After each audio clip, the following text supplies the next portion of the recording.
दुनिया की सबसे अजीब और हैरान करने वाली परंपरा, जिस परंपरा के बारे में देखकर आप भी दंग रह जाएंगे। लाश के साथ रहने की परंपरा।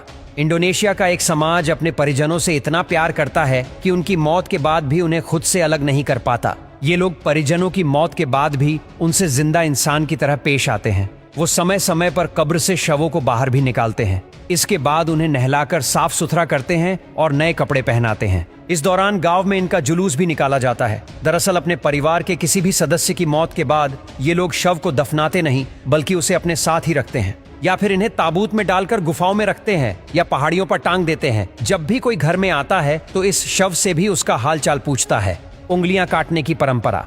इंडोनेशिया के पापुआ गिनी द्वीप में दानी जनजाति रहती है। दानी जनजाति में आज भी एक ऐसा रिवाज प्रचलित है जो हद को पार कर देता है। इस दर्दनाक और अमानवीय प्रथा के पीछे इनका मानना है कि ऐसा करने से मरने वाले की आत्मा को शांति मिलती है।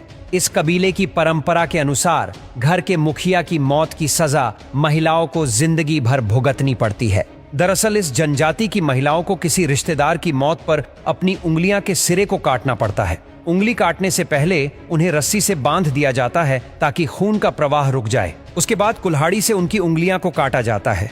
कई बुजुर्ग महिलाएं तो अपने हाथों की सारी उंगलियां गंवा चुकी हैं। हालांकि अब सरकार ने इस अमानवीय परंपरा को बंद कर दिया है, लेकिन आज भी यहाँ के कुछ लोग इस प्रथा का पालन करते हैं। दुल्हन को आग में लेकर चलने की परंपरा।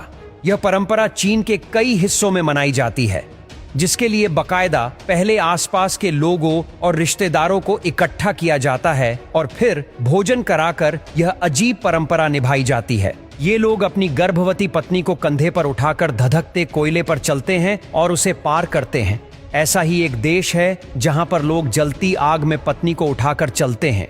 यह अनोखी परंपरा कहीं और की नहीं, बल्कि भारत के पड़ोसी देश चीन की है। मान्यता है कि ऐसा करने से जन्म के वक्त महिला को लेबर पेन कम होता है।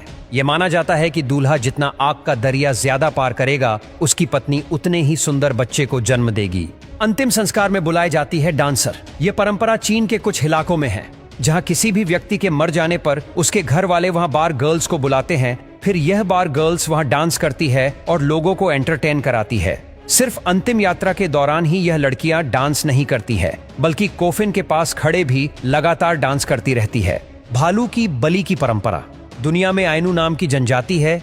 यह उत्तरी जापान के होकाइडो द्वीप, मध्य और उत्तरी साइबेरिया और रूस के कुछ हिस्सों में पाई जाती है। इन लोगों में सालों से एक खास किस्म की परंपरा चली आ रही है, भालुओं को बलि देकर उनके कंकाल को पूजने की। जी हाँ, ये बिल्कुल सच है। ये लोग भालुओं की बलि देते हैं, उनका खून पीते हैं और मांस खाते हैं। बाद में उनके कंकाल को खाल में लपेटकर एक जगह रखते हैं, एकजुट होते हैं और फिर उसकी विधि विधान से पूजा करते हैं। यह जनजाति मानती है कि भालू और भगवान इंसान के बीच चलते हैं। उनकी बलि देने से इंसानियत का भला होगा, इसलिए वे ऐसा करते आ रहे हैं।